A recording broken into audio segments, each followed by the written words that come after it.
Hello, আমি Payel. Welcome to my cake making video. আজকে আমি তোমাদের সাথে শেয়ার করব কাপ কেকের ভিডিও। আর তার সাথে এই কাপ কেকটা আমি কিভাবে ডিজাইন করলাম সেটাও শেয়ার করব। আর আজকে আমার কাপ কেকের ফ্লেভার ছিল পাইনঅ্যাপেল। আর এখানে কাস্টমার আমাকে এইভাবেই অ্যাড করে দিতে বলেছিল, ভিতরে একটু জ্যাম মতো, তো আমি সেটাই রেডি করে অ্যাড করে দিয়েছি।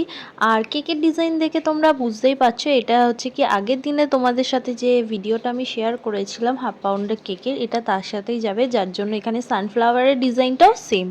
পিন্টারেস্টে আমি এই ধরনের কেক অনেকবার দেখেছি, তবে এই সেম ডিজাইনের এরকম অর্ডার পেয়ে আমার তো ভীষণ ভালো লাগছিল। আমি শুধু ভাবছিলাম যে ডিজাইনটা কখন শেষ হবে।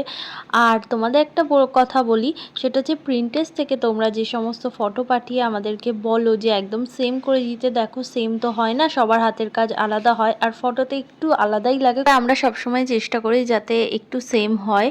তো সেম তো একদম অ্যাকুরেট সেম একই একই করা তো কারোরই পক্ষে পসিবল না, তাই নিজে যতটা পারি একই রকম করার চেষ্টা করি।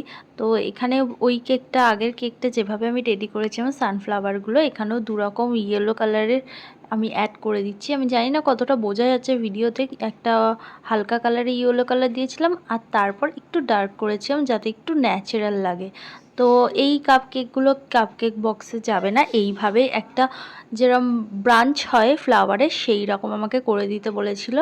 আর আমি ওরমই করে দিয়েছিলাম। আর যখন পাতাগুলো অ্যাড করছি তারপরে ফাইনাল ফিনিশিংটা দেখে আমার এত ভালো লাগছিল, তো বেশ পছন্দ হয়েছে, কাস্টমারেরও ভালো লেগেছে। তোমাদের কেমন লাগলো অবশ্যই আমাকে কমেন্টে জানিও।